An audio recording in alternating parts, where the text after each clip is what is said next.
বেগম খালেদা এক কৃতিকের কথা উদাহরণ দেবে, যেমন নেলসন ম্যান্ডেলার কথা মানুষ উদাহরণ দেয়। তারা পৃথিবীতে যে বৈষম্য বিরোধী আন্দোলনের নিন্দা বছরের বছর যুগের পর যুগ জেল কেটেছিলেন এবং শেষ পর্যন্ত বৈষম্য সাউথ আফ্রিকাতে বৈষম্য শেষ হয়েছিল। বেগম খালেদা যে আন্দোলন করেছেন জীবিত অবস্থায় বাংলাদেশে আপনার স্বৈরাচারের শেষে দিকে গেছেন এবং গণতান্ত্রিক প্রক্রিয়া শুরু করেন। বেগম খালেদা বাংলাদেশের একটা প্রতিষ্ঠান ছিল, তার প্রতি মানুষের ভালোবাসা ছিল, কারণ তার ত্যাগ, আত্মত্যাগ, তার সংগ্রাম গণতন্ত্রের জন্য, মানুষের অধিকারের জন্য, বাংলাদেশকে রক্ষা করার জন্য, স্বাধীন ভারতের জন্য, নারী শিক্ষার উন্মেষ ঘটানোর জন্য এবং শিক্ষা ব্যবস্থাকে উন্নত করার জন্য, শিল্পায়ন করার জন্য।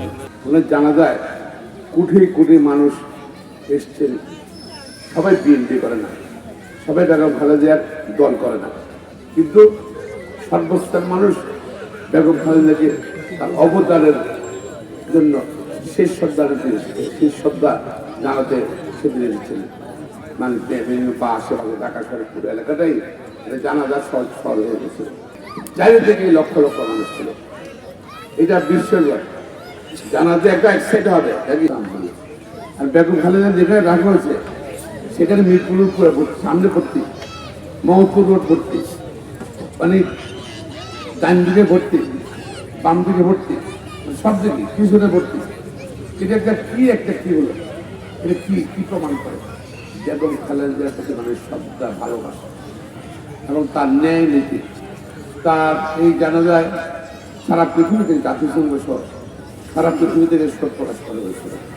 আর এই জানা যায় একজন প্রধানমন্ত্রী মারা গেলে, শুধু বিশ্ব নেতা মারা গেলে যেভাবে অন্যান্য দেশের সরকার থেকে প্রতিনিধিরা আসেন, এখানে ভারতের পররাষ্ট্রমন্ত্রী আসছিল, পাকিস্তানের পররাষ্ট্রমন্ত্রী আসছিল, অন্য অনেক দেশের মন্ত্রী আসছে।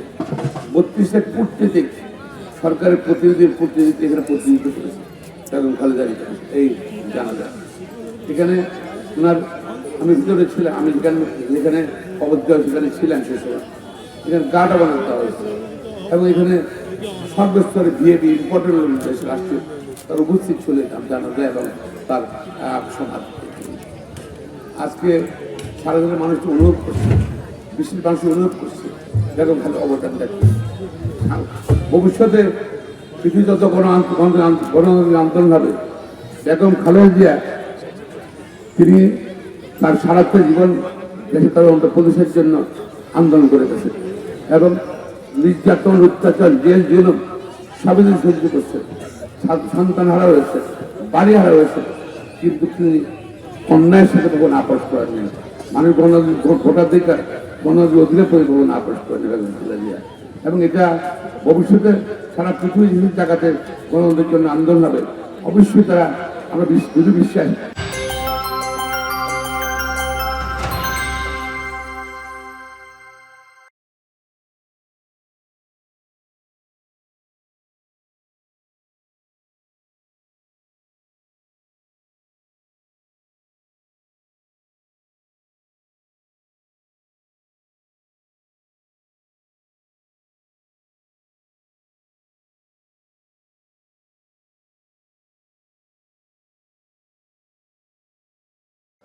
তাই এই মুহূর্তে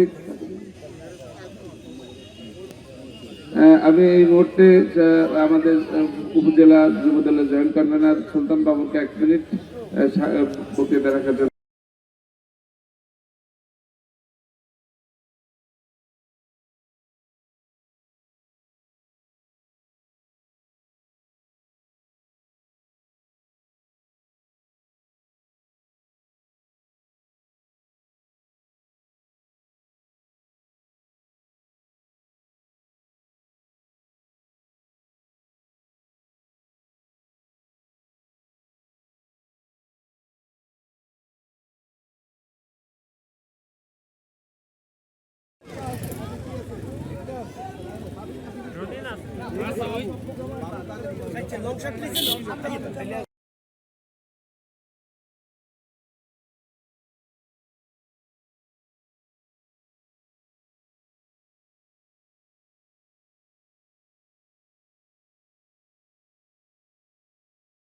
বিশ্বাস করতেন, তার প্রতি আপনার প্রতি শ্রদ্ধা নিশ্চিত করে